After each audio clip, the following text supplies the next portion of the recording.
Happy New Year! Medyo ngungo lang tayo ngayon kasi kagagaling lang sa sakit. For New Year sana upload kaso na-busy at saka nagkasakit na ako. Nung January 30 pala to. Namili kami sa kulang ng panghanda tapos pumunta kami kay Kuya Dudoy kasi binigyan ni nanay ng stove at gasol. Si Kuya Dudoy yung kapatid ni Daddy. Siya din yung biological father ni Ishan. Ito naman si Daddy hindi alam magbukas ng gasol. Buti na lang sanay ako na lagi niya akong iniiwan kaya mas may alam ako sa kanya. Tingnan nyo naman. Tapos hinanap namin yung father-in-law ni Kuya Dudoy kasi magpapahilot si Daddy. Tingnan yung mukha ko, parang lagi akong may kaaway pero normal ko lang yan. Tapos nakita ko yung dati kong tindera. Paraan ko pa to hinahanap kasi yung baby niya kambal. Yan nyo naman. Ang cute-cute ng dalawang baby na to.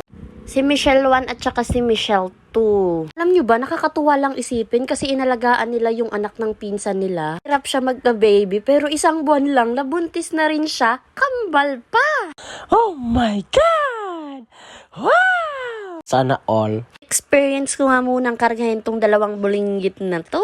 Buti na lang hindi mga iyakin ng mga baby na to. Man si Daddy nagpapahilot na. Ano ba naman, puro balidaliri kaka-basketball. Ewan ko ba paano mag-basketball to. Kauwi nga namin, nag-crave ako ng tuyong pusit kaya nagluto ako. Kaya pinaglihin ng nanay ko yung mukha ko. Ba't parang ang tapang-tapang? Ang aming ulam for lunch is tinolang isda at saka yung pusit na galing pang tawi-tawi. Prito, parang hindi na negosyo ng prito-prito ah. Si Daddy nagpapaalam, tingnan nyo. Hulaan nyo kung saan pupunta yan. Bungal ako daw ay tulog. Nalawan ko ba sa sabong na yan? Tulog lang naman ako. Sa mga oras na to, linilibang lang ako ni Daddy. Kasi alam niyang magagalit ako. Ayan na, hinihingi ko na yung panalo. Pangiti-ngiti ka lang ha? Sana, asa na yung panalo? Walang maibigay, walang maisago. Kanya yung pasalubong niya sa akin. Nang dahil sa pasalubong na yan, nag-iit-iit ako at sumuka ako. Na nag-umpisa yung sakit ko. Kanya namin si nanay dito sa kantahan. Namin ipakita na malas talaga si Daddy ngayon. Kanya yung lumabas, baliktad yung numero niya. Kung patingin niya ako pera mo, mukha ka na talagang sabungero. Para makaganti siya sa kamalasan niya today. Pinagdiskitahan niya si nanay. Tikim pa naman ng puro asin. Una anak, diba? Salamat sa panonood.